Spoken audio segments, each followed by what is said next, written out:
Puji Tuhan, selamat pagi, Shalom, haleluya.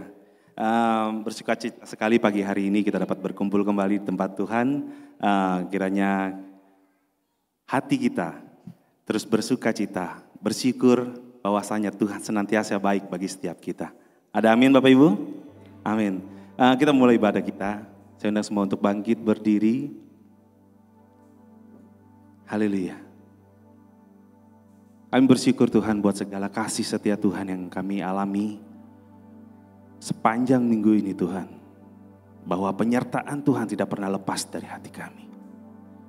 Engkau ada selalu bersama dengan kami. Sebab itu Tuhan kami membawa hati kami, hidup kami sebagai persembahan hanya bagi Engkau. Terima kasih Yesus, terima kasih Tuhan. Biarlah Engkau bertata dalam pujian kami.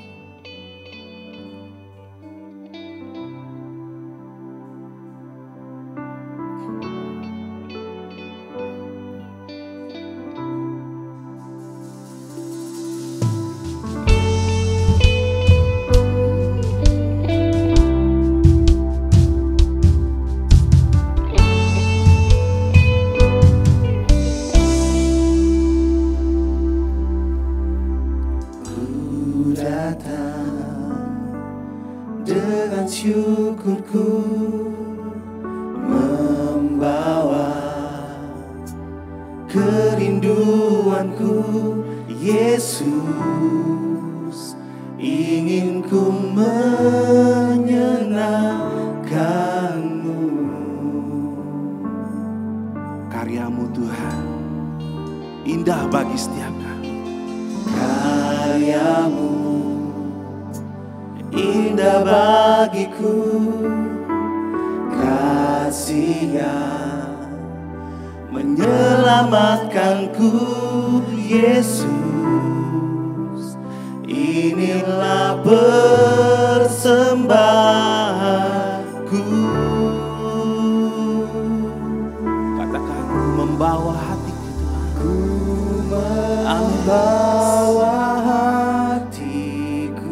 hanya Engkau Tuhan di hidup kami ya Yesus. Di hidupku,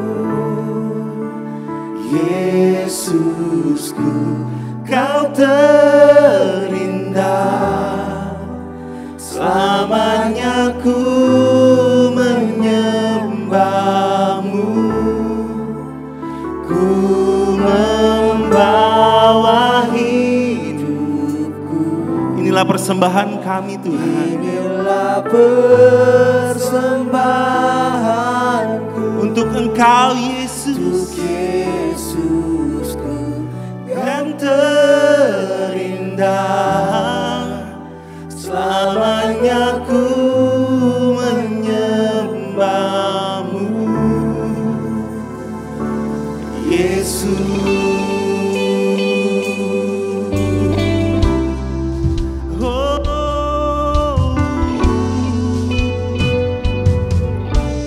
Katakan sama-sama, ku datang Tuhan. Ku datang dengan syukurku, membawa kerinduanku. Yesus, ingin ku menyenangkanmu. Karyamu Tuhan, karyamu indah bagiku, kasih-Nya menyelamatkanku. Yesus, inilah persembahan kami Tuhan, inilah persembahanku.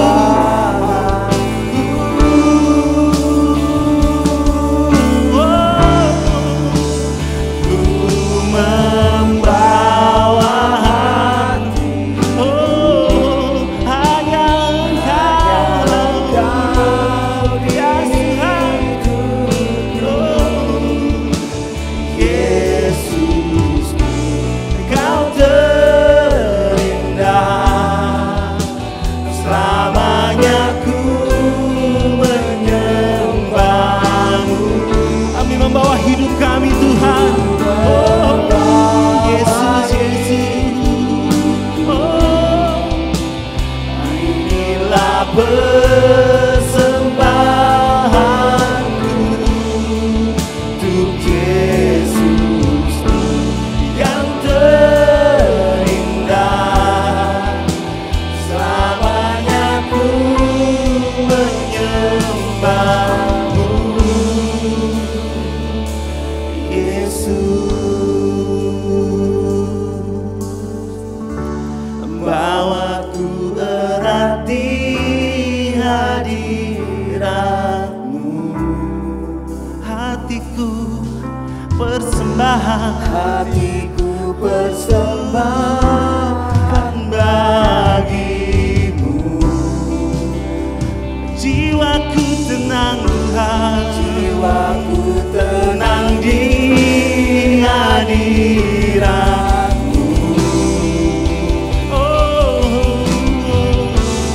Hatiku aman dalam kasih-Mu.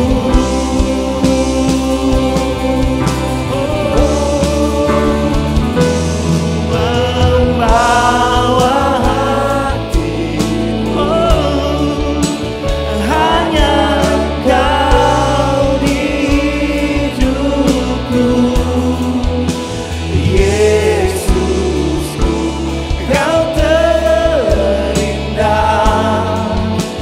selamanya ku menyembahmu. Ku membawa hidup, Ya Tuhan, hanya ini Tuhan, ini persembahan kami. persembahan Yesus, untuk Yesus yang terindah, selamanya ku menyembahmu. Ku membawa. katakan dari hatimu lebih sungguh pada Tuhan ini Tuhan. Hati kami Bapa, hanya Engkau Tuhan kami ya Yesus. Yesusku, Engkau terindah Tuhan. Tidak ada yang lain ya Bapa. Selamanya ku menyembahmu. Ku membawa, ini hidup kami Tuhan. inilah persembahanku untuk Yesusku yang terindah, selamanya ku menyembahmu. Yesus.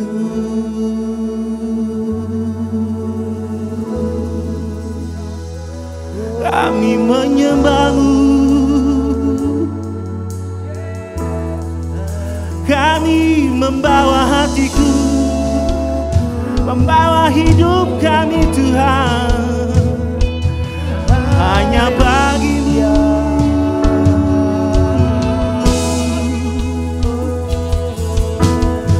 Kau terindah, Kau yang terindah, Yesus, Yesus, Yesus, kami menyembah-Mu.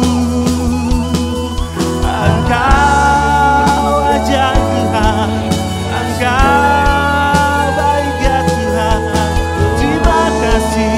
Terima kasih Yesus. Bawa kami Tuhan, bawa kami dalam hadirat-Mu, Yesus. Hanya Yesus, sungguh tiada yang seperti-Mu. Haleluya.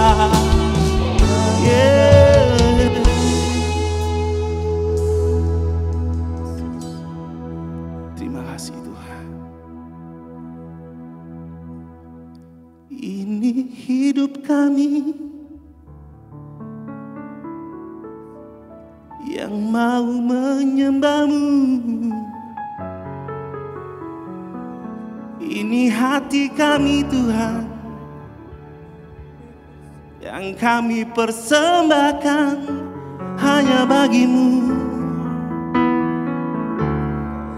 Kami rindu menyembah-Mu, meninggikan nama-Mu dalam segala hal, dalam segala dalam hidupku. Kami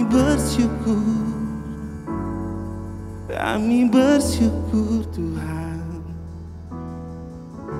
Terima kasih Yesus, terima kasih. Sungguh tidak ada Allah yang seperti Engkau Tuhan,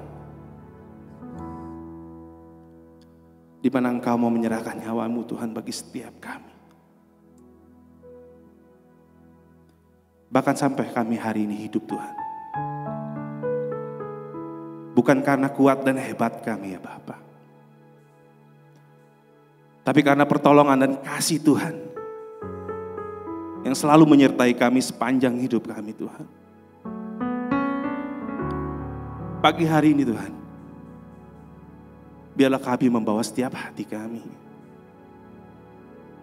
dan menjadikan hidup kami sebagai persembahan yang hidup Tuhan. Terima kasih Yesus. Terima kasih Tuhan, bertatalah Engkau setiap dalam pujian kami dan menyertai kami, memberikan kami sukacita yang melebihi apa yang kami harapkan. Terima kasih Yesus. Kami siap memuji dan menyembah Engkau. Hanya di dalam nama Yesus kami berdoa dan siap yang memuji nama Tuhan. Sama-sama kita katakan amin. Boleh kasih kemuliaan bagi Tuhan kita. Haleluya. Bapak Ibu bersukacita pagi hari ini? Amin. Boleh colek, katakan kiri kanannya. Haleluya, kami bersukacita pagi hari ini. Haleluya. Sebab kita bersyukur kepada Tuhan, membawa korban syukur kita menjadi pujian yang menyenangkan hati Tuhan. Hey. Na na na na na. Na na na na na na. Oh, na na na na na. Na na na na na. Na na na na na. Haleluya, ku memuji-Mu Tuhan, karena kasih-Mu tak berkesudahan. Dia yang bernafas memuji Sang Raja, di atas gunung dan di dalam samudra. Tanganku ku angkat padamu, mensyukuri rahmat yang Kau beri. Kaki kami Tuhan melompat bagi-Mu, sebab nama-Mu baru setiap hari. Bersyukurlah kepada Tuhan, sebab Dia baik, sebab Dia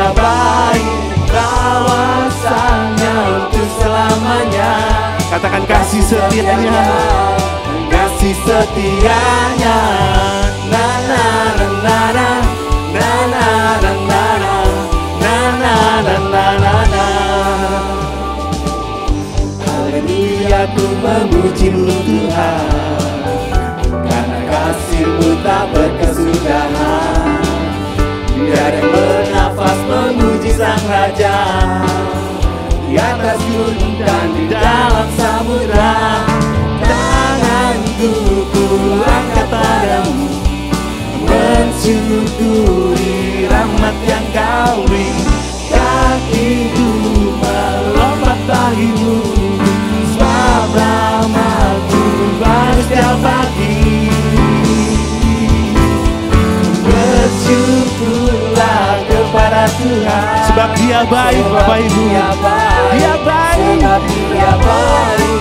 Bahwasanya untuk selamanya, kasih setianya, kasih setianya. Bersyukurlah kepada Tuhan, sebab Dia baik, sebab Dia baik. Bahwasanya untuk selamanya, kasih setianya, kasih setianya.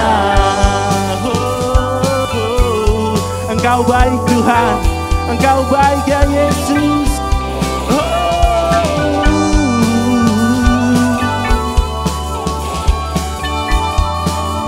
Katakan, tanganku Tuhan, tanganku ku angkat padamu, mensyukuri rahmat yang Kau beri.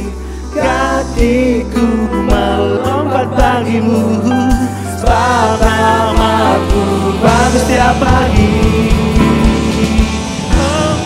Bersyukurlah kepada Tuhan, sebab Dia baik, sebab Dia baik. Bahwasanya untuk selamanya, kasih setianya, kasih setianya.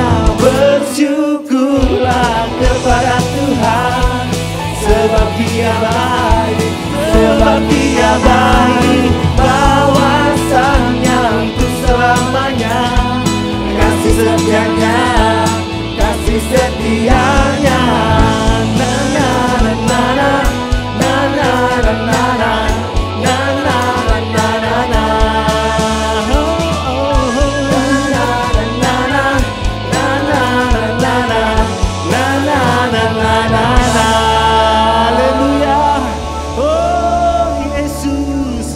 Baik Tuhan, Engkau baik ya Bapa. Haleluya. Biarlah kami terus memuji Engkau Tuhan. Tuhan adalah kekuatan bagi setiap kami dan mazmur kami Tuhan. Yes.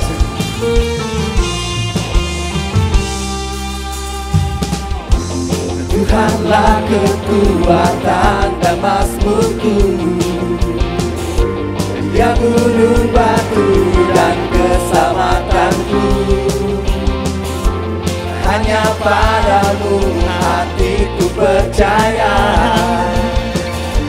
Engkaulah menara dan kota perlindungan.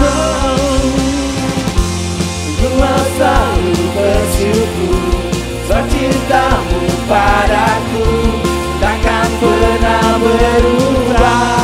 Hatiku percaya, walau bumi bergoncang, gunung-gunung beranjak, namun kasih setia-Mu tak pergi dariku. Amin.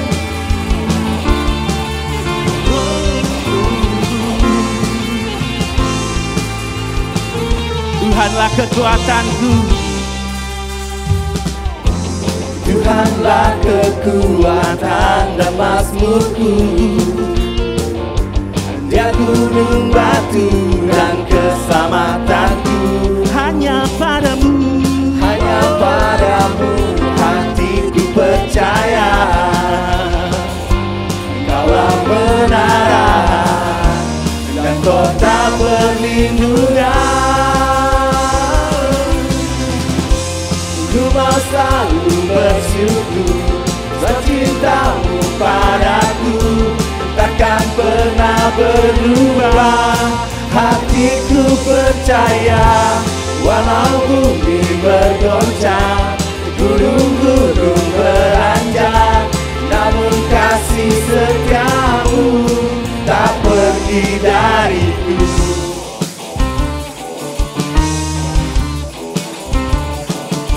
Kasih setia Tuhan tidak pernah pergi dari setiap kami Tuhan.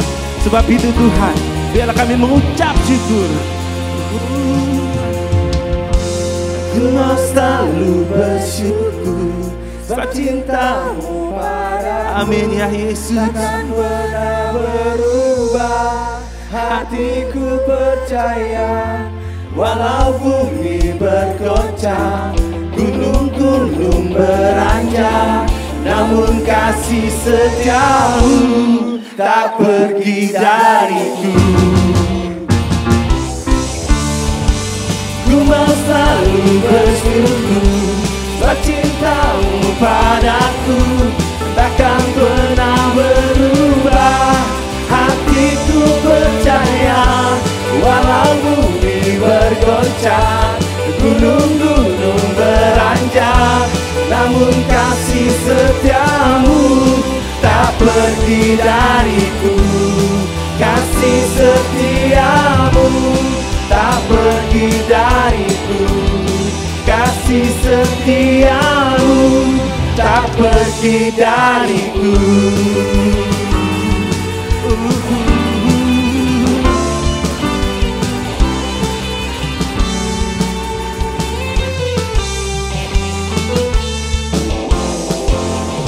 Amin.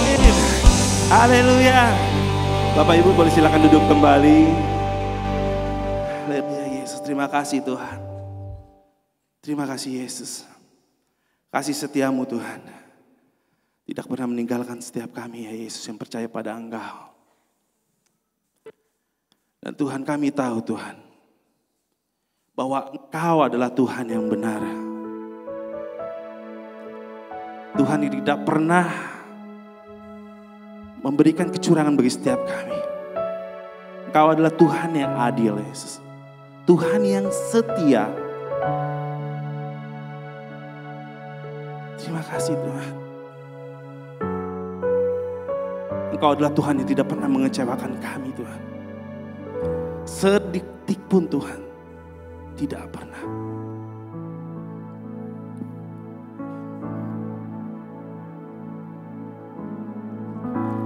Tak pernah ku temui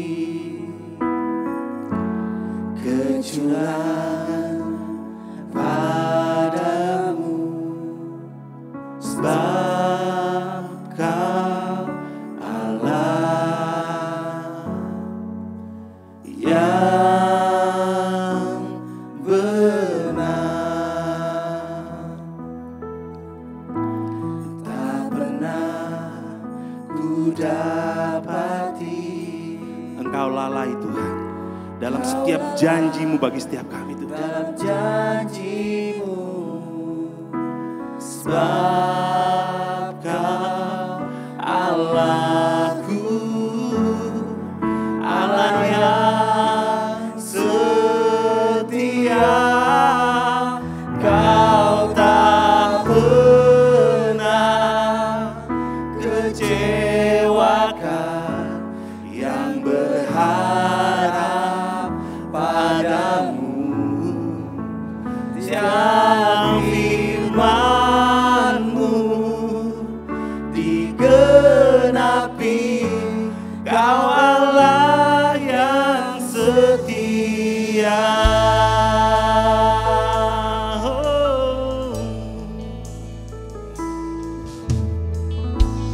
Tak pernah ku temui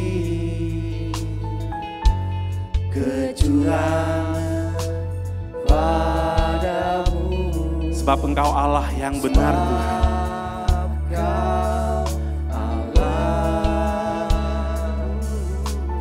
yang benar. Tak pernah, Tak pernah ku dapati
memasuki bulan ketiga dari tahun 2024 ini kami boleh berada di dalam bait Tuhan untuk mengucap syukur, memuji, menyembah, membesarkan nama Tuhan.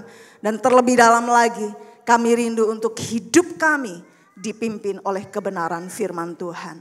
Hari ini kami memberikan segenap hati hidup kami. Kami beri hati kami, telinga kami sebagai seorang murid untuk kami dibentuk, diajar. Agar apa yang kami pikirkan, perkatakan, lakukan semuanya sesuai dengan kehendak Tuhan. Engkau menuntun setiap kami Tuhan. Bahkan sepanjang pemberitaan firman Tuhan. Biarlah Roh Kudus menolong setiap kami untuk kami bisa mengerti. Bisa memahami. Dan Engkau menuntun hati kami untuk kami bisa melakukannya dengan hati yang mengasihi Tuhan. Engkau mengurapi hamba-Mu. Dan biarlah perkataan yang keluar dari mulut lidahnya adalah perkataan Allah sendiri. Dan kita semua yang siap untuk menerima firman Tuhan. Sama-sama katakan amin. Haleluya. Berikan kemuliaan buat Yesus Tuhan kita. Sebelum duduk boleh bilang selamat memasuki bulan Maret. Tuhan Yesus masih sayang sama kamu ya. Amin. Silakan duduk Bapak Ibu yang dikasihi Tuhan.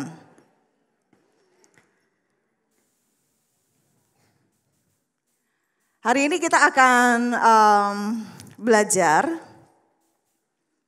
Saya itu dari dulu paling gak suka bicara soal hukum. Kayaknya berat gitu, kayaknya jelimet gitu ya. Tetapi mau tidak mau kehidupan kita tidak lepas dari satu kata yaitu hukum. Ya. Nah hari ini kita akan belajar tentang apa itu hukum Tuhan dan juga hukum manusia.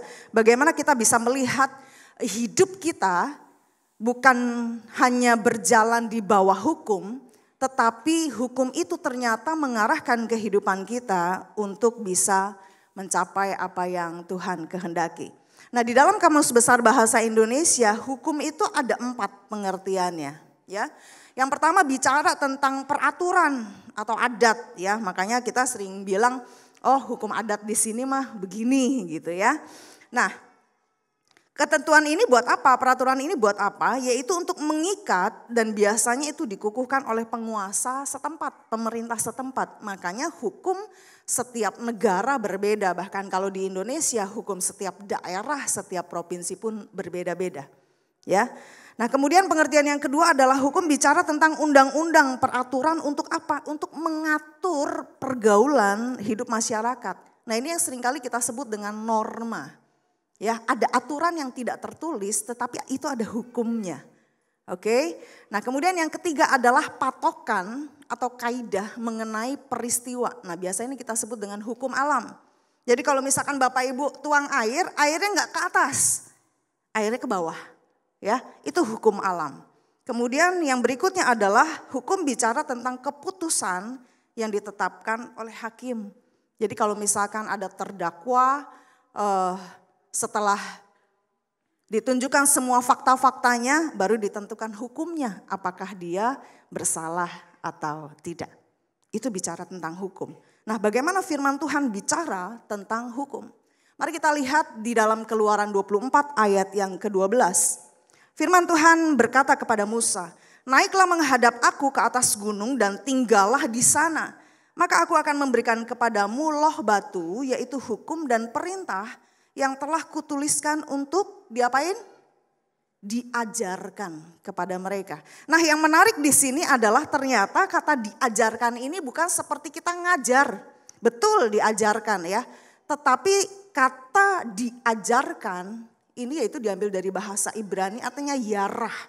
Yarah tuh begini. Kalau Bapak Ibu punya main apa tuh yang gitu. Apa itu ya? Ada targetnya, terus kita lemparkan anak panah. Dan yang kita kehendaki adalah kita tepat di tengah, kena sasaran. Nah, yang dimaksudkan dengan hukum diajarkan, yaitu supaya hukum itu membawa hidup kita seperti anak panah yang sedang dilemparkan, dan itu tepat kena sasaran. Artinya tidak menyimpang ke kanan atau ke kiri, tetapi hidup kita berjalan persis seperti hukum yang berlaku. Itu yang dimaksudkan dengan Tuhan ketika memberikan perintah atau hukum Taurat kepada bangsa Israel melalui Musa. Nah apa saja perintah Tuhan, apa saja hukumnya Tuhan. Ya, mungkin kalau ada yang lupa, mari kita ingat lagi ya. Di dalam 10 hukum Taurat dikatakan jangan ada padamu Allah lain di hadapanku, jangan membuat patung menyerupai Tuhan dan menyembahnya, ingat dan kuduskan hari Sabat. Jangan menyebut nama Tuhan Allahmu dengan sembarangan. 4 hukum yang pertama ini bicara tentang relasi kita, hukum kita dengan Tuhan. Ya. Jadi mari kita cross check kembali apakah hidup kita seperti anak panah yang dilemparkan tepat kepada sasaran, yaitu melakukan keempat hukum ini. Jadi hukum itu seperti cermin yang membuat kita ngaca. Udah bener belum ya? Ada yang salah enggak ya? Hukum itu membuat kita bercermin apakah kita benar atau tidak, sesuai dengan hukum atau tidak. Kemudian dilanjutkan di hukum yang ke-5 sampai ke-10. Hormati ayah dan ibumu, jangan membunuh, jangan berzina, jangan mencuri, jangan mengucapkan saksi dusta tentang sesamamu, dan jangan mengingini milik orang lain. Di dalam perjanjian baru, ke-10 hukum Taurat ini oleh Yesus bukan diringkas, ya seringkali kita pengertiannya diringkas biar gampang diingat gitu ya, enggak. Tetapi ini tentang bicara secara keseluruhan bahwa ketika Tuhan memberikan hukum kepada manusia, kepada setiap kita, itu bicara tentang bagaimana hidup kita yang tadi saya bilang seperti anak panah yang dilemparkan tepat kepada sasaran, bicara tentang hukum kita kepada Tuhan dan juga hukum kita kepada sesama kita. Oleh sebab itu di dalam perjanjian baru, firman Tuhan atau Yesus mengajarkan, kasihilah Tuhan Allahmu dengan segenap hatimu. Dan dengan segenap jiwamu dan dengan segenap akal budimu, itulah hukum yang terutama dan yang pertama. Dan hukum yang kedua yang sama dengan itu ialah kasihilah sesamamu manusia seperti dirimu sendiri. Hukum Taurat yang tadi 10 itu, setelah dijabarkan secara detail itu ada 613 hukum Taurat. Saudara bisa bayangkan ketika hidup saudara sehari-hari gitu ya. Kita hidup sehari-hari diatur oleh 613 hukum dan tidak ada satupun yang boleh terlewatkan. Tidak ada yang boleh satupun yang tidak kita kerjakan. Saudara bisa bayangkan baru ibaratnya mau keluar rumah. Ya tuh kan udah salah ya. Baru mau mengambil keputusan, ya salah lagi. Tetapi pengertian di sini hukum Taurat sekali lagi bukan untuk membatasi hidup kita. Tetapi untuk mengarahkan agar hidup kita berjalan sesuai dengan kehendak Tuhan. Karena di dalam Kejadian ketika Tuhan menciptakan manusia, Tuhan itu punya tujuan buat manusia. Tetapi karena dosa dan manusia cemar dengan dosa, akhirnya manusia melakukan di luar kehendak Tuhan. Di luar hukumnya Tuhan. Hukum Tuhan sudah jelas bahwa bertujuan untuk mengajar, mengarahkan hidup kita kepada sasaran yang tepat, enggak menyimpang ke kanan ataupun ke kiri.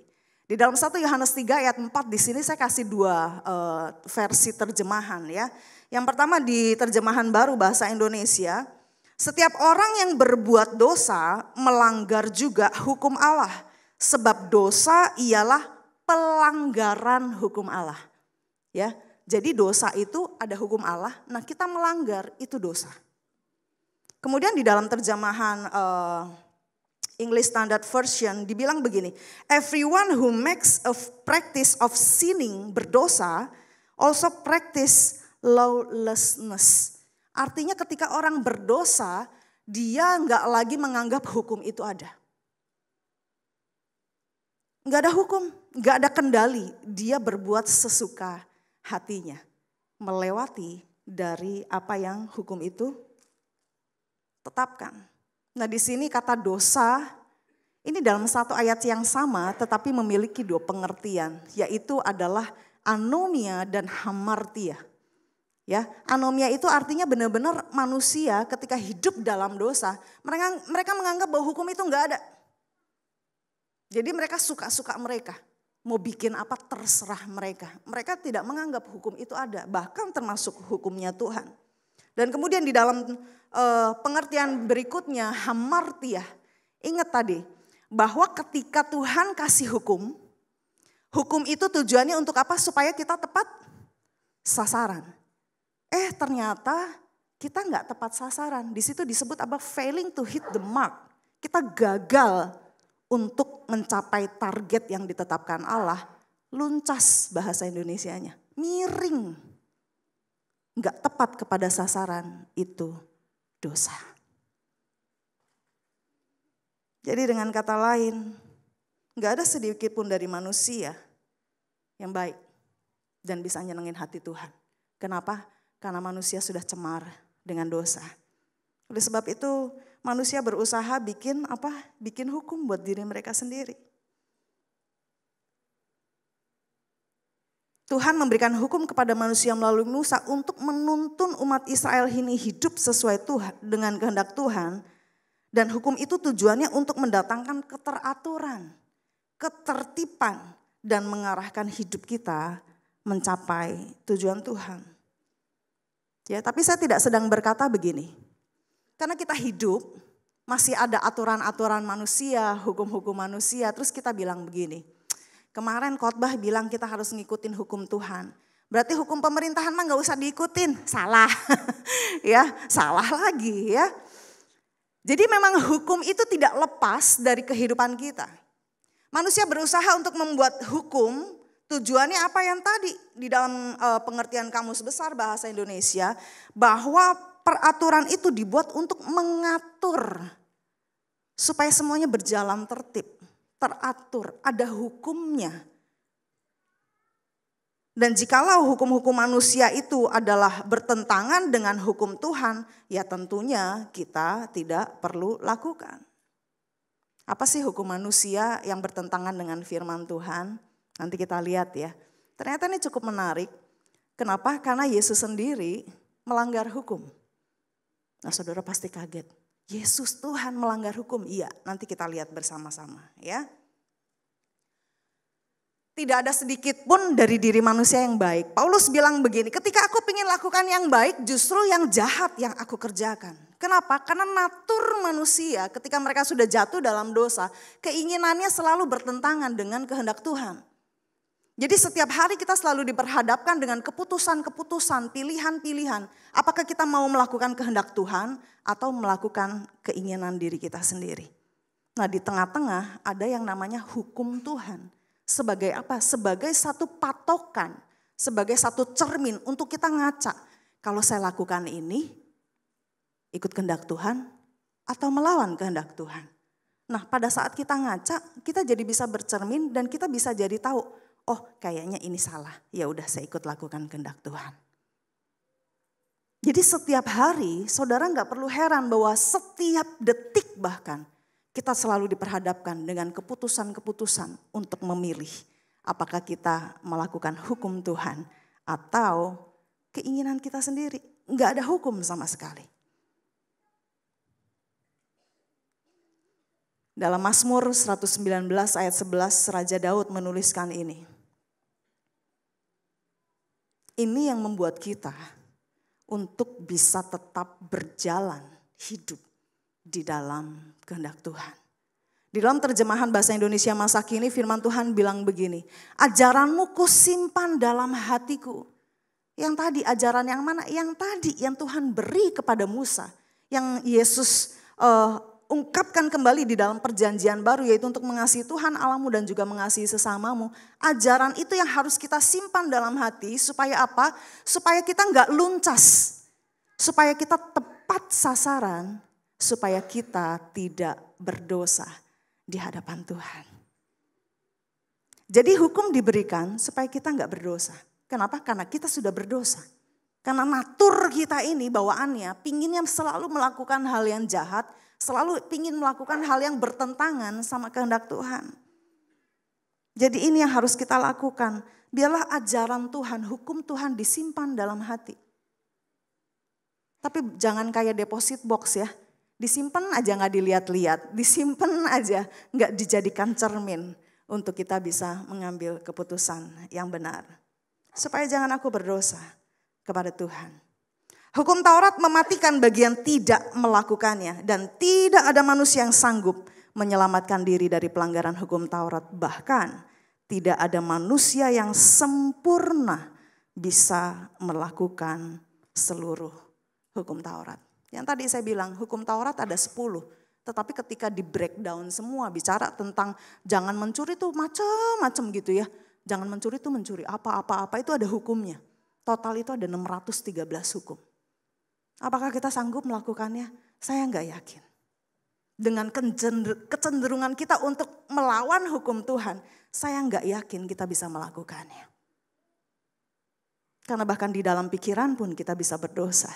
Jangankan melakukan, di dalam berpikir pun belum bertindak, kita sudah menentang hukum Tuhan. Seorang penginjil bernama Fred Brown berkata seperti ini.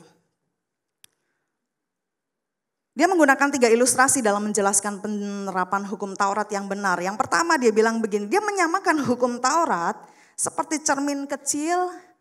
Saudara pernah ke dokter gigi ya? Apalagi kalau giginya lobang ya. Ada kaca kecil segini nih.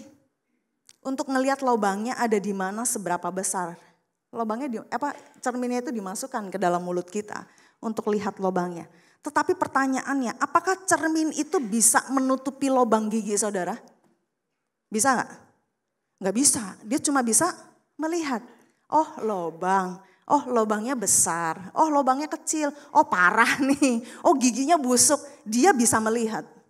Nah hukum itu menurut Fred Brown ini, itu sebagai cermin yang ngelihat. Ih salah. Ih salahnya gede banget, ih salahnya parah banget gitu ya. Tetapi hukum itu apakah bisa memperbaiki? Tidak. Kaca itu nggak bisa memperbaiki gigi yang bolong. Itu yang pertama ilustrasi Fred Brown. Kemudian ilustrasi yang kedua dia katakan begini.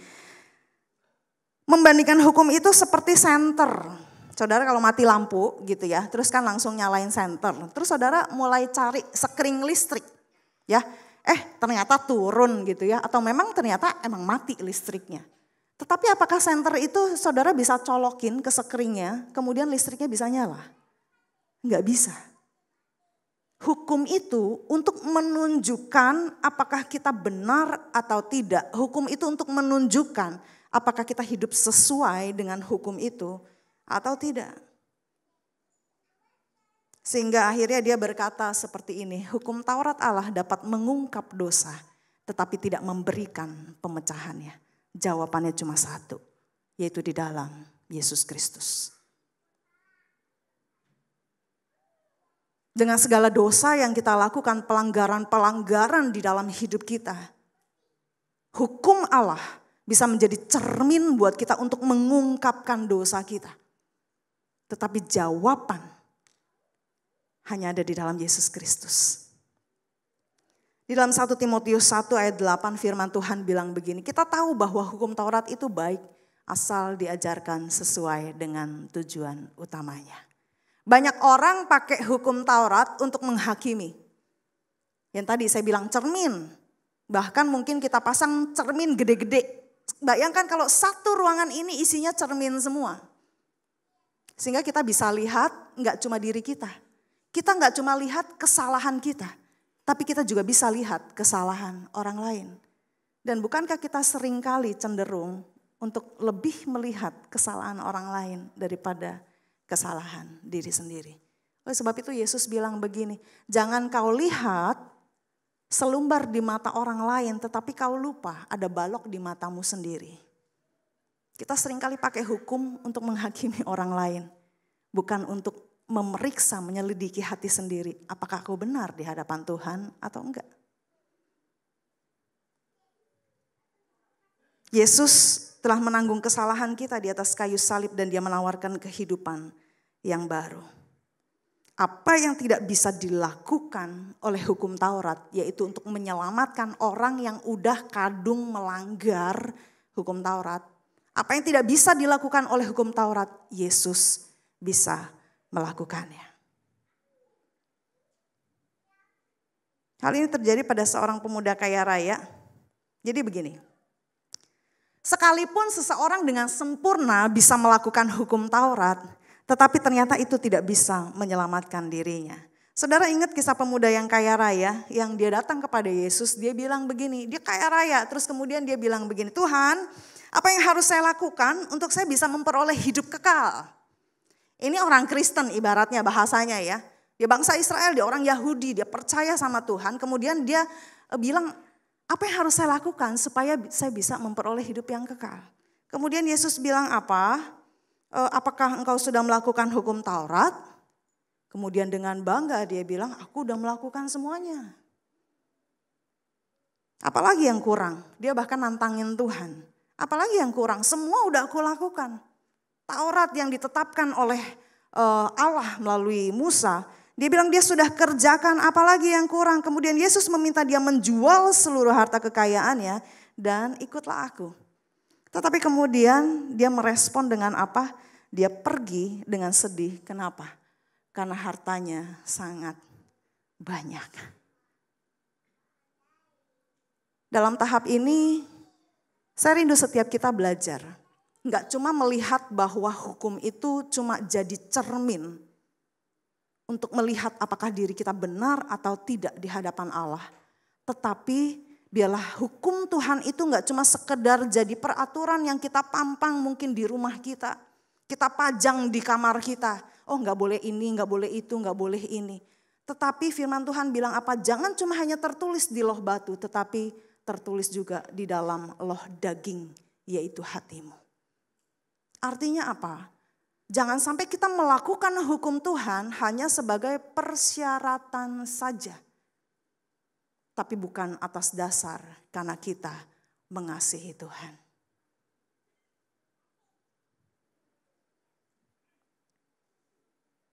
Manusia dengan segala daya pikirnya berusaha untuk bikin hukum. Tetapi selalu tujuannya adalah untuk pembenaran. Saudara perhatikan ya. Setiap kali ada hukum baru itu pasti karena ada peristiwa baru. Yang belum ada hukumnya. Ya, itu dimanapun, berlaku dimanapun, di perusahaan kah, bahkan di gereja sekalipun peraturan yang baru dibikin biasanya terjadi karena udah ada peristiwa duluan. Ya. Sehingga manusia berusaha apa? Oh lain kali gak boleh nih, antisipasi. Atau oh lain kali boleh, tujuannya untuk apa? Untuk pembenaran. Manusia dengan natur dosanya berusaha untuk bikin hukumnya sendiri. Tetapi harusnya yang menjadi hukum yang paling tertinggi adalah tetap hukum Allah. Kenapa? Karena manusia gak bisa ngikutin pikirannya Tuhan. Di dalam Roma 11 ayat 33 sampai 34, firman Tuhan bilang begini, oh betapa besarnya kekayaan Allah, kebijaksanaan dan pengetahuannya tiada batasnya. Tiada seorang pun yang dapat menjelaskan apa yang Allah putuskan. Tiada seorang pun yang dapat mengerti jalan-jalannya, jalan-jalan Tuhan. Siapakah yang bisa mengerti pikiran Tuhan? Dan siapakah yang bisa menjadi penasehatnya Tuhan? Sehingga kita mungkin bilang begini, Tuhan ada kejadian kayak gini nih, gak bisa dibikin aturan baru nih. Kita gak bisa menasehati Tuhan. Karena pikiran Tuhan jauh melebihi pikiran kita. Jalan Tuhan tidak terselami oleh pikiran manusia. Sehingga yang harus kita kerjakan adalah jangan kita mengabaikan hukum Tuhan. Dan yang harus kita kerjakan satu hal, yaitu taat. Perkara yang paling sulit, mau hukum apapun, satu hukum sekalipun diberlakukan. Kalau kita tidak taat untuk melakukannya, maka hukum itu tidak membuat kita dilemparkan tepat kepada sasaran. Tetapi kita luncas. Kenapa? Karena ketidaktaatan kita. Jangankan bicara 613 hukum. Satu hukum kalau hati kita menolak dan kita meniadakan hukum itu, kita sudah berdosa.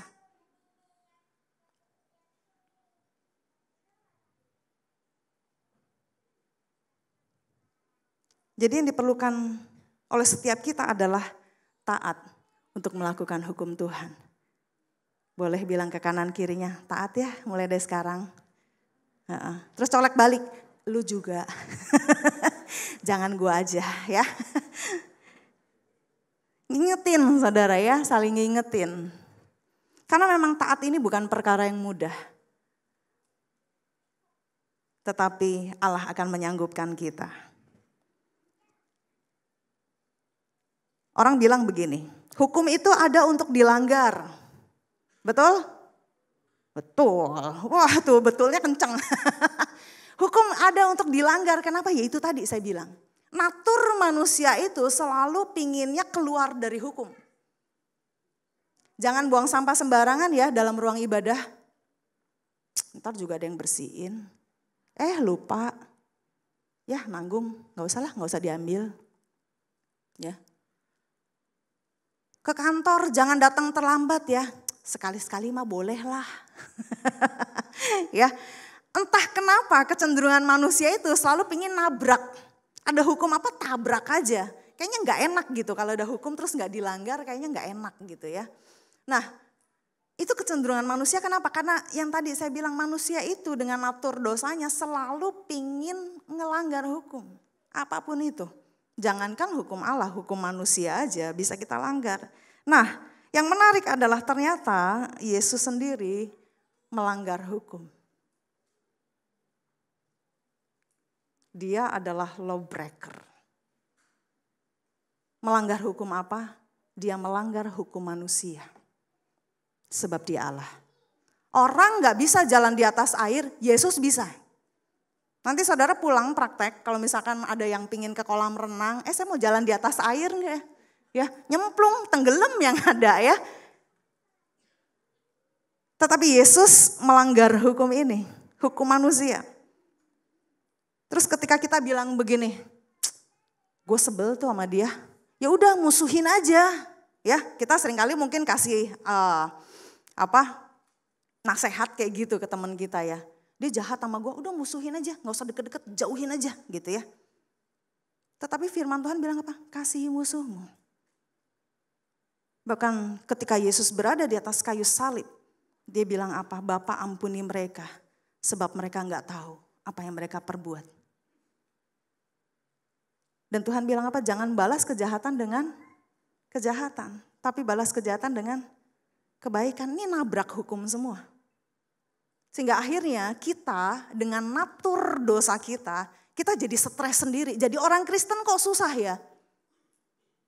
Kenapa kita gak ngikutin hukum manusia aja? Kenapa kita harus ngikutin hukum Tuhan?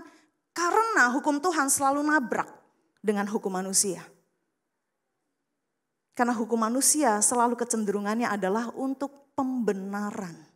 Sedangkan hukum Tuhan tujuannya adalah selalu untuk kita bisa tepat sasaran untuk mencapai tujuan Tuhan.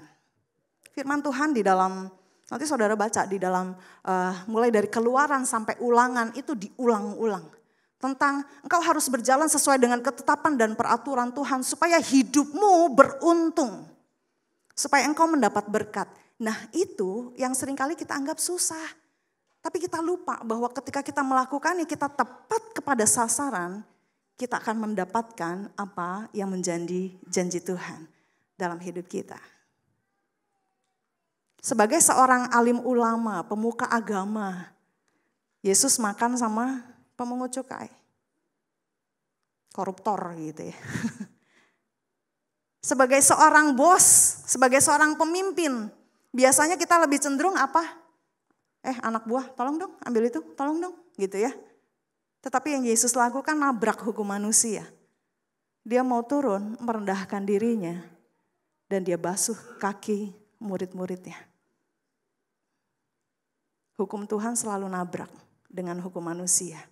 Pertanyaannya, apakah kita sanggup untuk melakukan hukum Tuhan? Dan hukum yang paling ditabrak oleh Yesus adalah manusia itu ketika mati harusnya gak bisa bangkit. Dia bangkit. Di akhir bulan ini kita akan bersama-sama merayakan kebangkitan Tuhan dan mengingat kembali akan karya Kristus di kayu salib. Biarlah ini yang harus menjadi pengingat buat setiap kita. Ketika Yesus bangkit, dia sedang melawan hukum manusia. Posisi Yesus bukan berarti dia dikekang oleh hukum, tetapi dia berada di atas hukum. Sebab dia Allah. Gak ada yang bisa ngatur jalan pikirannya Tuhan. Bahkan hukum-hukum yang berlaku pun berasal dari Tuhan. Nah Bapak Ibu Saudaraku yang terkasih, seringkali kita merasa saya nggak sanggup melakukan hukum Tuhan. Hukum manusia aja saya sering langgar. Tapi hari ini mari kita sama-sama belajar. Mungkin menurut orang lain, aduh susah melakukan begini tuh susah. Tetapi percayalah ketika kita fokus kepada sasaran kita.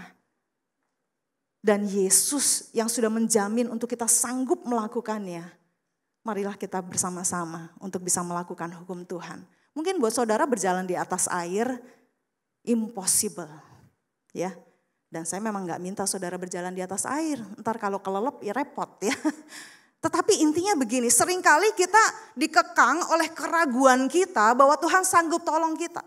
Kita seringkali dikekang, nahan untuk kita bisa melakukan hukum Tuhan. Karena kita takut, nanti saya udah melakukan yang benar hidup saya tetap susah. Nanti saya udah melakukan yang benar tetap saya dikucilkan, tetap saya beda. Karena memang kenyataannya hukum Tuhan selalu nabrak sama hukum manusia, jadi gak usah heran. Ketika saudara melakukan kebenaran, ketika kita melakukan hukum Tuhan, engkau akan berbeda dengan manusia pada umumnya. Dan ketika orang sekitarmu bilang, buat apa lu masih baik-baikin dia udah jahat sama lu. Kasih Kristus justru menyanggupkan kita untuk mengasihi sesama kita. Bahkan mengasihi orang-orang yang menganiaya kita.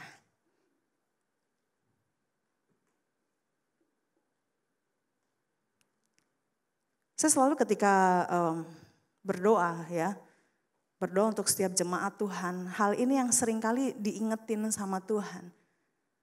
Kenapa? Ini yang paling sulit, yaitu untuk kita bisa mengampuni orang yang bersalah kepada kita. Suatu kali dalam saat teduh saya Tuhan ingetin, ini jemaat. Banyak mereka yang simpen dendam. Banyak mereka yang nyimpen kesalahan orang lain sehingga hidup mereka gak bisa move on. Sehingga mereka gak bisa mengasihi Tuhan lebih lagi. Kenapa? Karena kita masih simpen kesalahan orang lain. Firman Tuhan bilang, engkau harus mengampuni orang lain dan Bapamu di surga akan mengampunimu. Tapi kalau engkau gak mengampuni kesalahan orang lain, Bapa di surga juga tidak akan mengampuni kita. Hukum ini sudah jelas, tetapi kita lebih memilih biarin aja. Kesel, sakit hati. Akhirnya kita tidak bisa tepat kepada sasaran.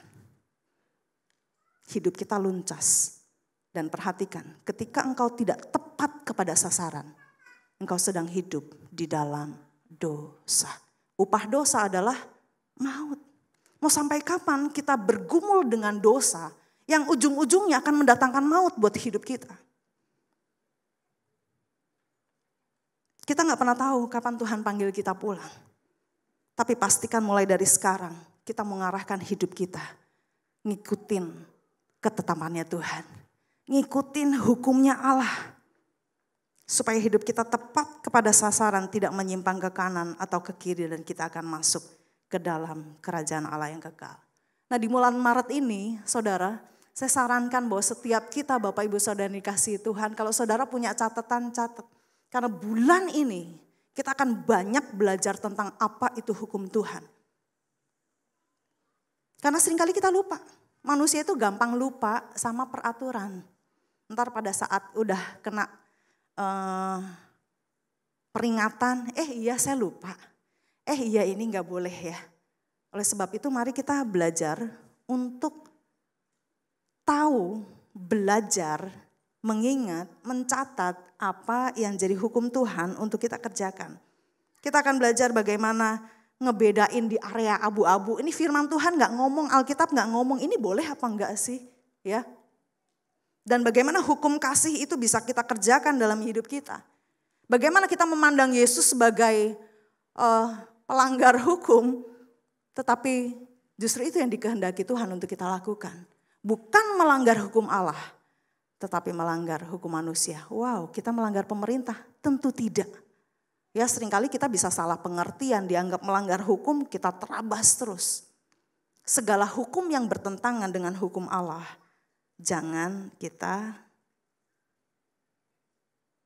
segala hukum yang bertentangan dengan hukum Allah, jangan kita ikuti.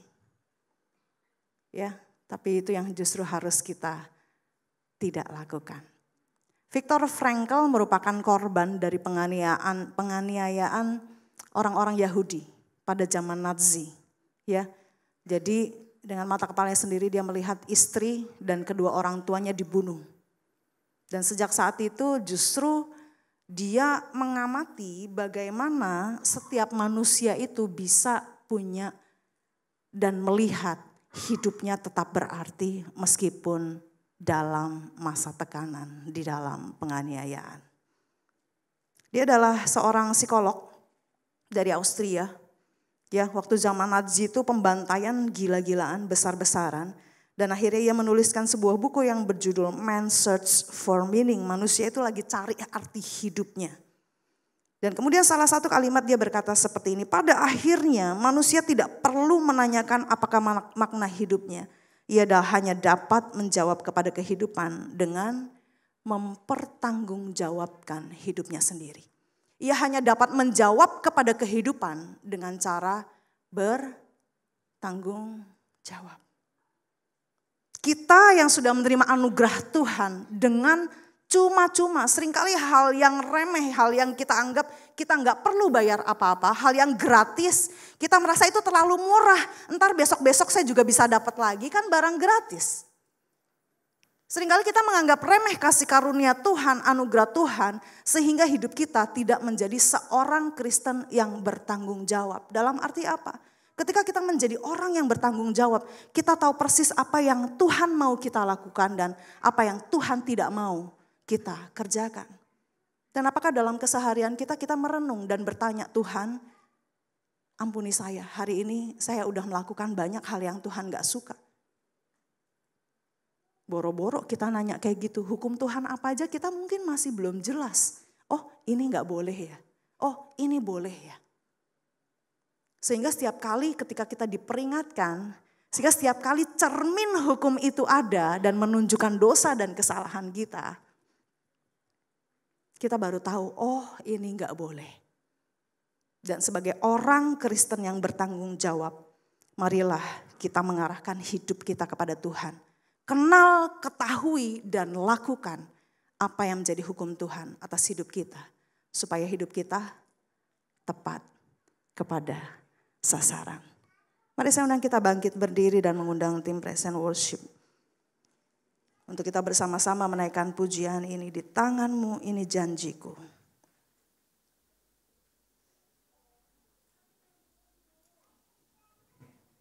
Terima kasih Tuhan buat firman-Mu. Biar hari ini kami sama-sama belajar bahwa hukum Tuhan bukan untuk menekan kami. Bahwa hukum Tuhan bukan untuk menghukum kami. Bahwa hukum Tuhan bukan untuk menyusahkan kami. Tetapi pada saat kami mengetahui, mengenal dan melakukan hukum-hukum Tuhan, justru hidup kami sedang digiring, sedang dibawa untuk masuk di dalam tujuan terbaik yang Tuhan sudah buat, yang Tuhan sudah rancang atas hidup kami. Biarlah hari ini hukum-Mu Tuhan menjadi cermin yang besar buat diri kami sendiri. Gak perlu kami lihat kesalahan orang lain. Tapi biarlah kami ngaca apa yang ada salah pada aku Tuhan. Apa yang salah sama aku Tuhan. Tunjukkan dan minta ampun sama Tuhan. Sebab Dia adalah Allah yang setia dan adil. Ketika kita mengakui dosa kita, Dia akan mengampuni. Dan sebagai orang yang bertanggung jawab, kalau udah berbuat dosa minta ampun, diampuni. Maka hal yang harus kita lakukan adalah kita mulai mengarahkan hidup kita sesuai dengan hukum Tuhan. Jangan berbuat dosa lagi. Itu selalu pesan Yesus kepada orang-orang yang datang kepadanya untuk minta pengampunan, untuk minta kesembuhan, untuk minta pemulihan. Seringkali kita udah dapat kesembuhan, seringkali kita udah dapat jalan keluar, seringkali kita udah dapat apa yang menjadi seruan doa kita. Tetapi kemudian kita menganggap Tuhan emang berkuasa, besok-besok saya bisa minta lagi. Dan kita mulai membiarkan hidup kita tidak bertanggung jawab. Dengan cara apa? Mengabaikan hukum Tuhan. Kita nggak lagi peduli dengan firman Tuhan. Kita nggak lagi peduli akan hukum Allah. Yang kita pentingkan adalah bagaimana jiwaku disenangkan dan bagaimana aku dibenarkan ketika aku melanggar. Pagi hari ini Tuhan, biarlah firman-Mu boleh menjadi cermin yang besar buat kami. Kebenaran-Mu boleh menjadi cermin yang besar buat kami. Ampuni setiap dosa dan kesalahan kami. Harga yang Engkau bayar buat dosa kami terlampau besar, terlampau mahal. Dan kami gak bisa bayar itu. Tetapi Engkau sudah lakukan di atas kayu salib. Dan kami tidak mau menganggap murah kasih yang Tuhan sudah tunjukkan di atas kayu salib. Sebab terlampau mahal dan kami gak bisa bayar dengan apapun yang ada pada hidup kami.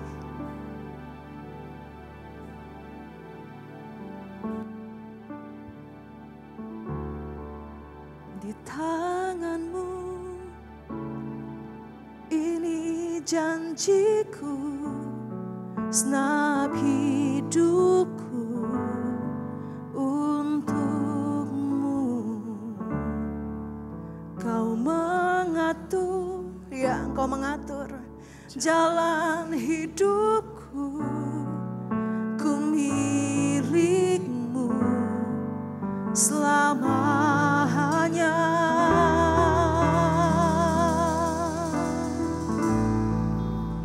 Yesus, aku percaya.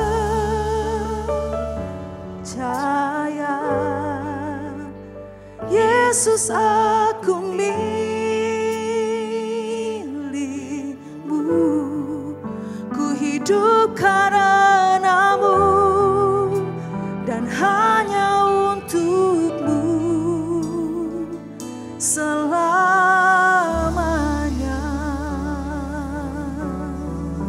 Kemanapun aku bersama-Mu Tuhan, kemanapun ku bersama-Mu, lewat suka dan duka, ku kan hidup. Ini janji-Mu kepada Tuhan. Dalam jalan-Mu, dengan janji-Mu selamanya. Oh, Yesus, aku percaya.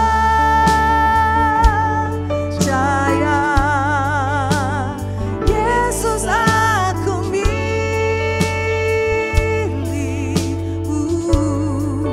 Ku hidup karena-Mu dan hanya Yesus. Yesus, aku percaya.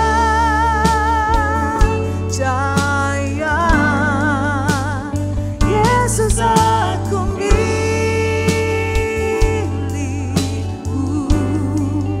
Ku hidup karena-Mu, hanya untuk-Mu selamanya. Biarkan musik melantunkan pujian ini.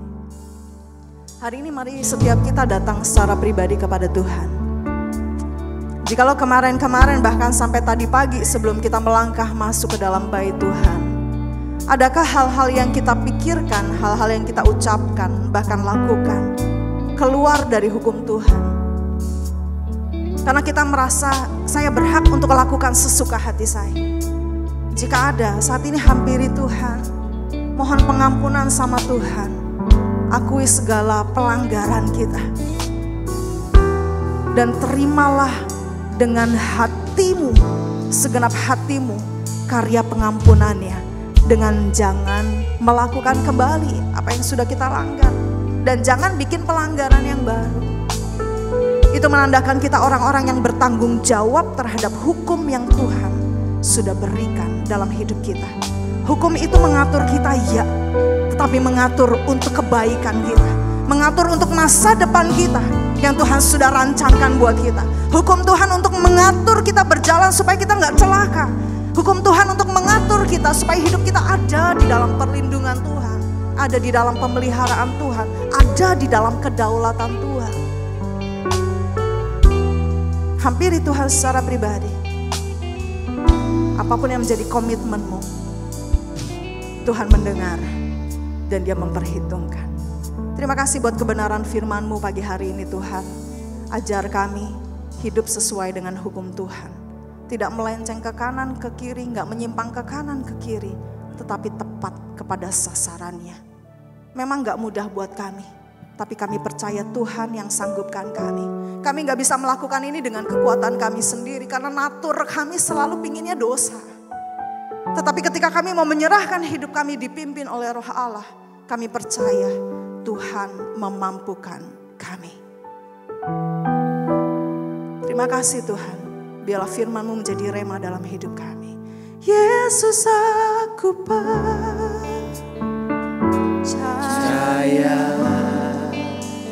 Yesus aku milik-Mu.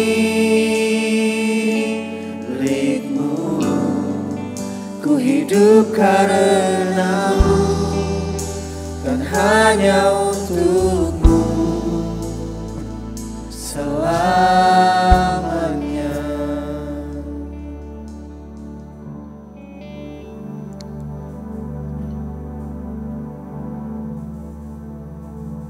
Bulan ini kita akan masuk dalam Paskah dan juga Jumat Agung. Tapi kalau kita masuk di bulan Paskah dan Jumat Agung, mungkin kita nggak ngelihat hiasan-hiasan yang meriah gitu ya, atau perayaan yang semeriah Natal. Tapi kita mesti ingat saudara-saudara kalau kematian dan kebangkitan Kristus itu sama pentingnya atau mungkin lebih penting daripada Natal, karena Rasul Paulus sendiri katakan gitu di Korintus, dia bilang kalau Kristus tidak mati dan bangkit, kepercayaan kita sia-sia. Jadi kita selalu mau mengingat kasih Tuhan di kayu salib dan kebangkitan Tuhan. Dan hari ini kita akan kembali mengingat kasih Tuhan dan kematian Tuhan melalui pelayan perjamuan kudus. Kita naikkan itu pujian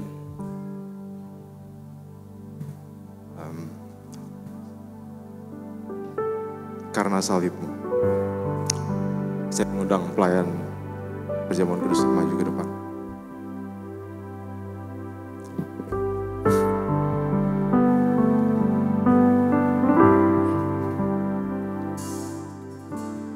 Hanya Kau Tuhan di hidupku.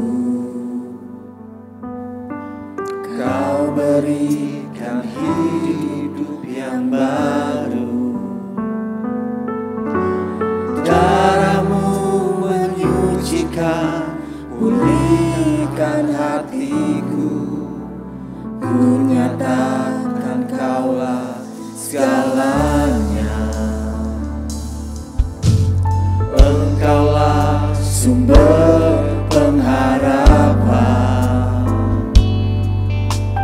Kuasa-Mu sanggup menyembuhkan. Jiwaku pun berserah hanya kepadamu. Yesus, Kaulah segalanya.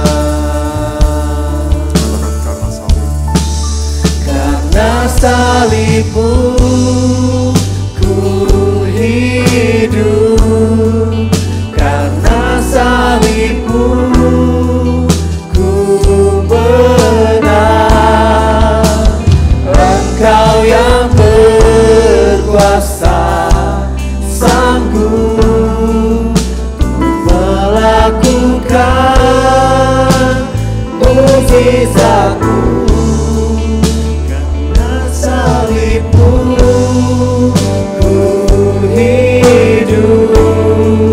Karena salib-Mu ku menang.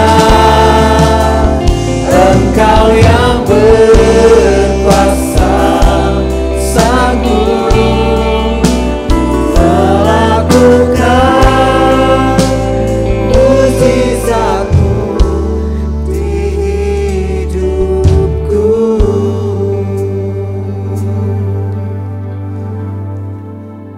kami bersyukur untuk hari ini. Yang bersyukur untuk firman-Mu yang telah disampaikan. Dan Tuhan, pada saat sekarang ini kami akan mengingat kebaikan, kami akan mengingat cinta kasih Tuhan. Kami akan mengingat kematian Tuhan. Kami akan mengingat pengorbanan Tuhan. Kami akan mengingat Allah yang merendahkan dirinya untuk turun ke dunia, menjadi hina dan mati untuk dosa-dosa kami. Kami bersyukur untuk pengorbanan Tuhan.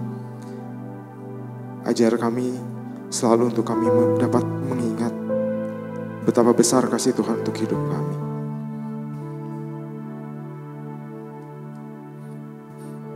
Tuhan, kami berdoa, kiranya berkat Tuhan turun atas roti dan anggur yang akan kami makan. Berkat Tuhan tercurah atas roti dan anggur yang akan kami makan ini. Dan melalui perjamuan ini kami mendapatkan berkat Bapa. Kami mengingat begitu besar kasih Tuhan atas hidup kami. Dan Tuhan memampukan kami untuk kami dapat hidup sesuai dengan apa yang Tuhan mau. Terima kasih Tuhan, terima kasih Bapa. Kita naikkan pujian ini refresh saja. Roti dan anggur boleh dibagikan dan jemaat silakan duduk. Salibmu ku hidup, karena salibmu ku menang. Engkau yang berkuasa, sanggup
ada jemaat yang belum mendapatkan roti dan anggur? Kalau ada yang belum mendapatkan boleh angkat tangannya. Sudah semua? Oke, saya persilakan jemaat bangkit berdiri.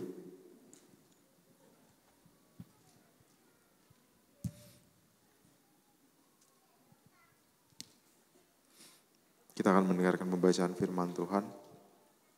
Angkatlah roti dengan tangan kanan saudara. Sebab apa yang telah kuteruskan kepadamu telah aku terima dari Tuhan. Yaitu bahwa Tuhan Yesus pada malam waktu ia diserahkan, mengambil roti, dan sesudah itu ia mengucap syukur atasnya. Ia memecah-mecahkannya dan berkata, inilah tubuhku yang diserahkan bagi kamu. Perbuatlah ini menjadi peringatan akan aku. Kita makan roti ini dalam nama Tuhan Yesus.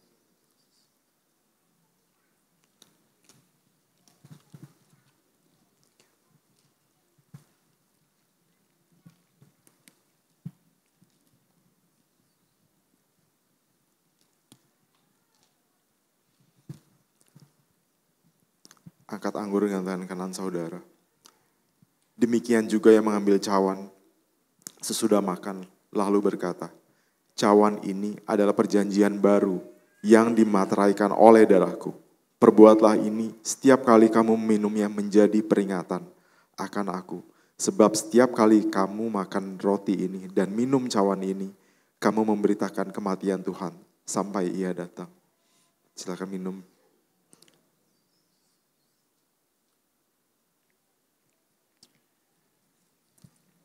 Terima kasih Tuhan. Terima kasih Tuhan, kami bersyukur Bapa untuk pengorbanan-Mu. Terima kasih atas kasih-Mu yang begitu besar atas hidup kami. Terima kasih Tuhan, kami bersyukur. Bapa, kami bersyukur untuk pengorbanan Tuhan. Dan Tuhan mau ingatkan kami setiap kali kami mengambil bagian dalam perjamuan kudus ini. Tuhan, Kau mau berikan kami hati yang selalu ingat akan kebaikan Tuhan atas hidup kami. Dan Tuhan, mampukan kami untuk kami menghidupi hidup kami dengan kami melihat kebaikan Tuhan yang begitu besar atas hidup kami. Dan Tuhan mau, Roh Kudus mau tuntun dan mau mampukan kami untuk kami hidup sesuai dengan apa yang Tuhan mau. Terima kasih Tuhan, kami bersyukur untuk perjamuan kudus ini. Kami bersyukur dan hanya di dalam nama Tuhan Yesus kami berdoa dan kami mengucap syukur. Amin. Silakan duduk saudara-saudara.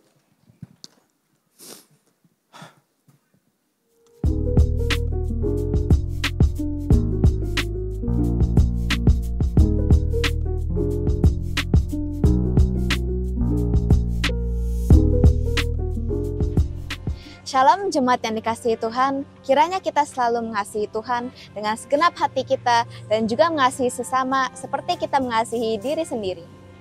Berikut informasi penting untuk sepanjang minggu ini. Siang ini, ibadah Youth Sunday Service akan dilayani oleh Civina dengan tema lain. Disusul pada hari Rabu, para wanita diundang untuk mengikuti ibadah WBI yang akan dilayani oleh Ibu Laura dengan tema menabur. Pada hari Kamis, ibadah doa akan dilaksanakan pada pukul 5 sore di Gedung 35. Minggu pukul 8 pagi, ibadah raya akan dilayani oleh Ibu Bertina Munte dengan tema ukuran yang dipakai. Dilanjutkan pada pukul 10, ibadah sekolah minggu akan membawakan tema mengenai permainan terbaik. Ibadah Youth Sunday Service akan digabung dengan ibadah raya. Hari Sabtu pukul 6:30 malam, para pasutri diundang untuk mengikuti ibadah temu Kompas yang akan dilayani oleh Pak Sutardi dengan tema Selaras Setelah Luka. Sekian informasi penting untuk sepanjang minggu ini. Marilah kita menerapkan hukum Tuhan sebagai dasar dan pedoman dalam hidup kita. Tuhan Yesus memberkati.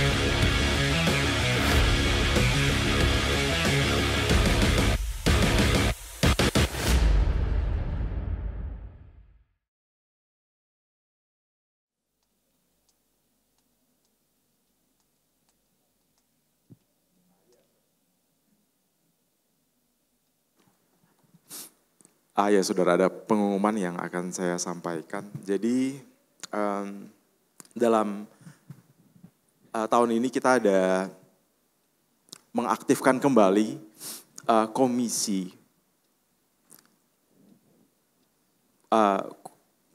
dalam bulan Februari ini kita udah bulan kemarin kita udah berjalan komisi Kowari. Jadi itu ibadah untuk wanita mandiri ya. Dan bulan Februari kemarin kita sudah dilakukan ibadah Kowari, dan nanti di bulan Maret ini kita akan ada ibadah, ini sebenarnya bukan ibadah sih. Kumas ini dia komunitas usia emas gitu ya. Ya ini sengaja ejaannya ejaan lama karena yang datang mungkin namanya juga ejaan lama mungkin itu ya. Dan ini akan diadakan di hari Sabtu tanggal 16 Maret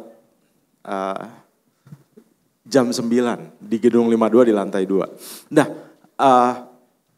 Kumas ini nanti dia bentuknya mungkin bukan kayak ibadah komisi gitu ya. Bentuknya nggak ibadah, tapi ini lebih ke komunitas dan mungkin lebih banyak acara kebersamaannya, mungkin bikin karaoke atau games atau acara yang lain nanti panitia acara Kumasnya yang akan bikin acaranya gitu. Tapi ini intinya dia lebih ke kebersamaan, kurang lebih seperti itu. Dan tapi tetap ada renungannya, tetap ada renungan firman-Nya. Dan ini kita boleh ajak mungkin kenalan kita gitu ya yang usianya sudah lanjut. Dan mungkin mereka butuh komunitas. Nah ini saudara kita bisa ajak kenalan kita ya. Atau siapapun itu saudara mungkin gitu ya, saudara kita. Dan boleh diajak ikut ke komunitas usia emas ini.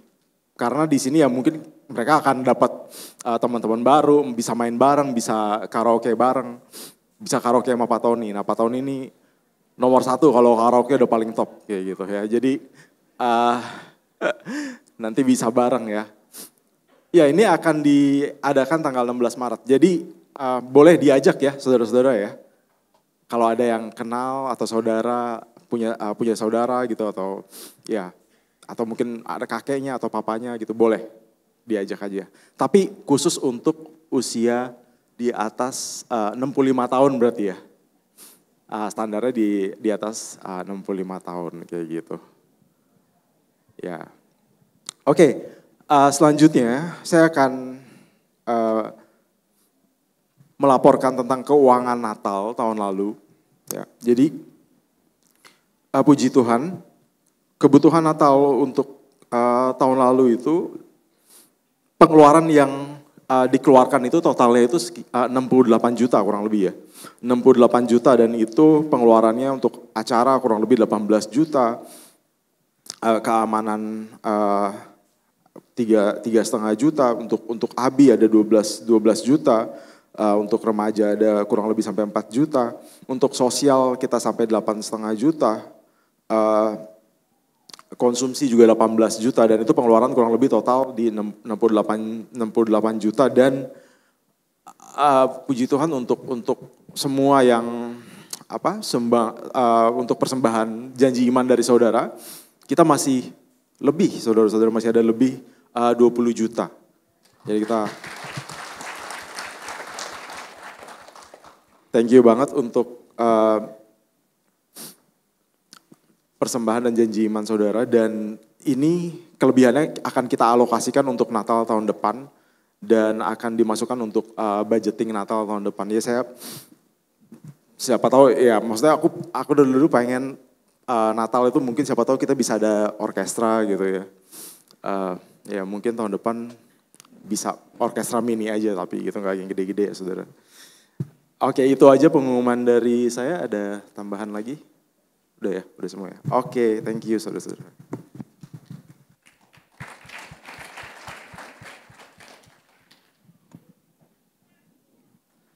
Oke, saya mewakili gereja tempat ini mengucapkan banyak terima kasih untuk Ibu Wilis dan seluruh pelayan Perjamuan Kudus Tuhan Yesus memberkati pelayanan Bapak Ibu ya. Saya menyambut untuk Bapak Ibu yang baru pertama kali hadir, pertama kali di tempat ini bersama-sama dengan kita beribadah. Dan kita mengundang kembali Bapak Ibu untuk tetap beribadah apabila Bapak Ibu belum memiliki ibadah gereja tetap. Kita mengundang Bapak Ibu untuk tetap bergabung bersama dengan kami di minggu-minggu berikutnya.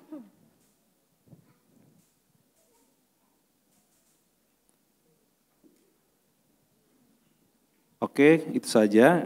Kita akan menjalankan persembahan yang akan dilakukan 2 kali. Dan bagi Bapak Ibu yang mengikuti secara online, Bapak Ibu bisa memberi persembahan melalui barcode, scan barcode atau transfer ke rekening gereja kita. Oke, kita bersatu dalam doa. Bapak, kami bersyukur Tuhan untuk pagi hari ini. Kami telah mendengarkan firman-Mu, kami memuji-Mu, menyembah-Mu Tuhan. Dan kami boleh banyak belajar Tuhan tentang hukum Tuhan dan hukum manusia Bapa. Tuhan, kiranya Engkau menuntun kami agar hidup kami tepat pada sasaran kami. Dan kami boleh bersama-sama dengan Engkau Tuhan mengikuti apa yang Tuhan tetapkan dan menjadi hukum Tuhan. Dan kami boleh mengikutinya ya Bapa. Terima kasih Yesus. Sebentar kami akan memberikan Tuhan persembahan kami yang kami sudah persiapkan. Biarlah ini boleh menjadi berkat dan boleh menjadi berguna Tuhan untuk pekerjaan-Mu di tempat ini ya Bapa. Terima kasih Yesus. Kami siap memberi dengan hati yang bersuka cita hanya di dalam nama Yesus. Kami berdoa dan mengucap syukur. Haleluya. Amin.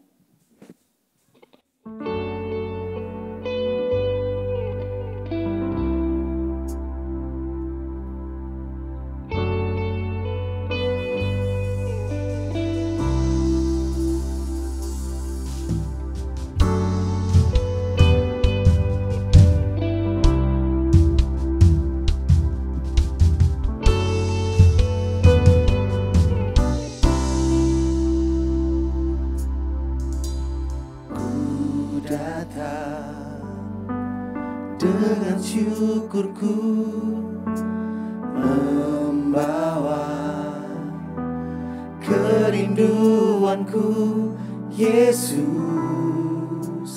ingin ku menyenangkan-Mu.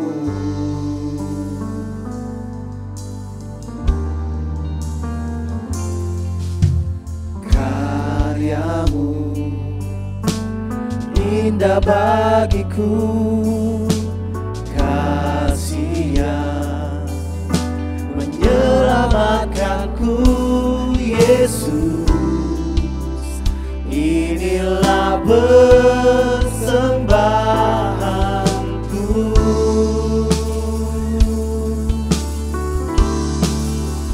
Ku membawa hatiku, hanya Engkau di hidupku,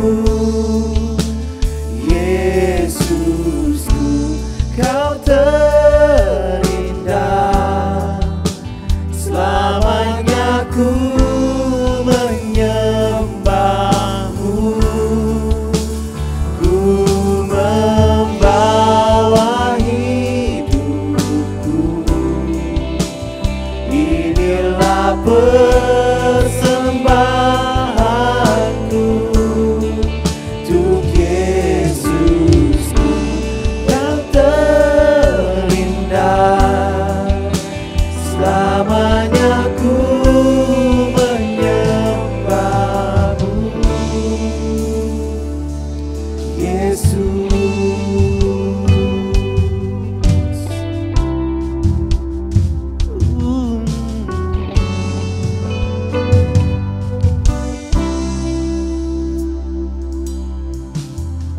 Ku datang dengan syukurku membawa kerinduanku, Yesus, ingin ku menyenangkan-Mu.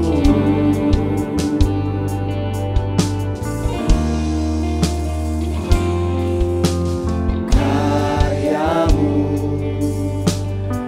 indah bagiku, kasih yang menyelamatkanku. Yesus,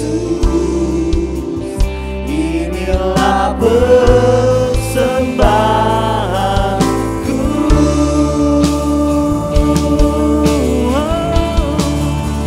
Ku membawa hatiku, hanya Engkau di hidupku.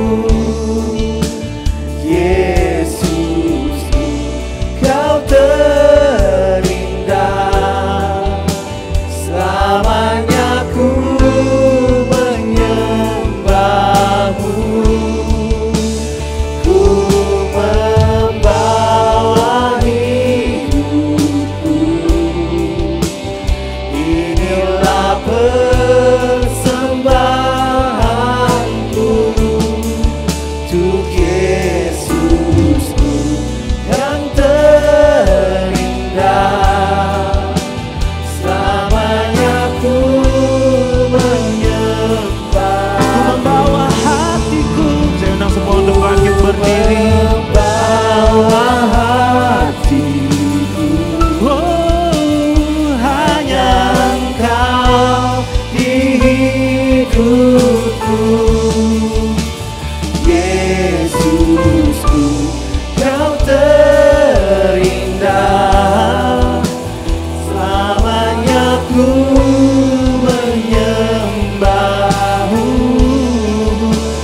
Ku membawa hidupku, inilah persembahanku untuk Yesus yang terindah, selamanya ku menyembahmu. Yesus, bawaku erat di hadirat-Mu. hatiku Tuhan, Hatiku persembahkan hanya bagi Engkau. bagimu. Jiwaku tenang, oh. Jiwaku tenang di hadirat-Mu.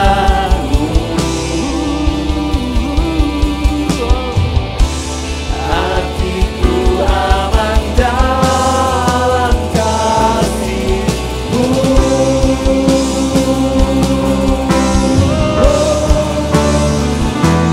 Membawa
Tuhan kami bersyukur untuk pimpinan Tuhan sepanjang ibadah ini. Semua pujian yang sudah kami naikkan, semua penyembahan yang sudah kami naikkan, dan firman yang sudah tertabur Tuhan. Kiranya Kau memberkati semuanya itu. Dan Tuhan, kami membawa pemerintahan kami Indonesia ke hadapan Engkau ya Tuhan. Tuhan, kami berdoa agar Tuhan memberkati pemerintahan baru yang sedang terbentuk. Dan kami percaya Tuhan turut campur tangan, dan kami percaya Tuhan tetap bekerja. Dan kami percaya Tuhan akan bekerja di Indonesia. Dan kami berdoa Bapa, kami minta kepada Tuhan, Tuhan Kau mau nyatakan kuasa-Mu di atas negeri ini Bapa. Dan Tuhan Kau mau pakai setiap kami, setiap anak-anak-Mu, agar kami dapat menjadi terang-Mu bagi negeri ini. Dan kami percaya Tuhan akan suatu saat memenangkan Indonesia Bapa untuk kemuliaan Tuhan. Dan Tuhan berkati Bapa pemerintahan yang ada. Tuhan, kami juga berdoa untuk kegiatan gereja sepanjang minggu ini, semua komsel-komsel yang akan berjalan. Tuhan berkati melalui komsel-komsel yang baru terbentuk ini, yang sudah terbentuk. Dan kami percaya Tuhan akan memakai komsel-komsel ini untuk kami dapat semakin mengenal Tuhan, kami dapat berkomunitas, saling mengasihi satu sama lain. Dan kami juga dapat mengasihi Tuhan, dan kami dapat mengasihi satu sama lain. Tuhan, kami juga berdoa untuk semua jemaat. Kami berdoa untuk semua jemaat di tempat ini Bapak. Semua mata pencaharian mereka, apapun yang mereka lakukan, pekerjaan mereka, studi mereka, keluarga mereka, Tuhan sertai, Tuhan berkati, Tuhan lindungi. Dan kami percaya penyertaan Tuhan ada di tengah-tengah kami jemaat GBI Jelambar Timur Tuhan. Terima kasih Tuhan. Dan saudara-saudara, angkatlah tangan saudara dan terimalah berkat daripada Tuhan. Tuhan menyinari wajahnya kepadamu dan memberi engkau kasih karunia. Tuhan menghadapkan wajahnya kepadamu dan memberi engkau damai sejahtera. Kekasih-kekasih Tuhan, pulanglah dengan penyertaan, perlindungan, damai sejahtera daripada Allah Bapa, Allah Anak, persekutuannya dengan Allah Roh Kudus menyertai kita dari saat sekarang sampai Maranatha Tuhan Yesus datang kembali.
Selamat pulang, selamat hari Minggu, Tuhan Yesus memberkati.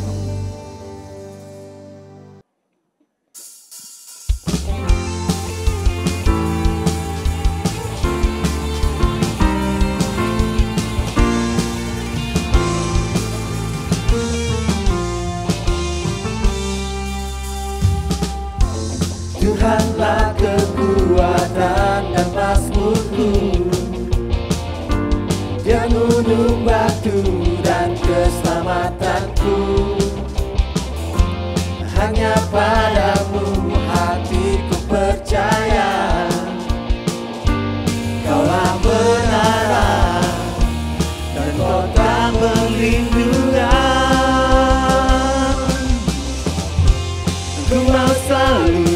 bersyukur, sebab cintamu padaku takkan pernah berubah.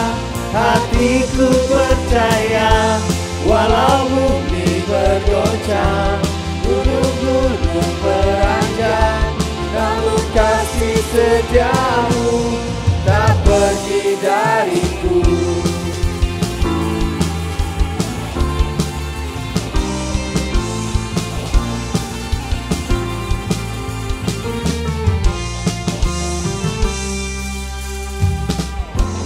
Tuhanlah kekuatan dan mazmurku, Dia gunung batu dan keselamatanku. Hanya padamu hatiku percaya, Kaulah menara dan kota perlindungan. Rumah selalu bersyukur,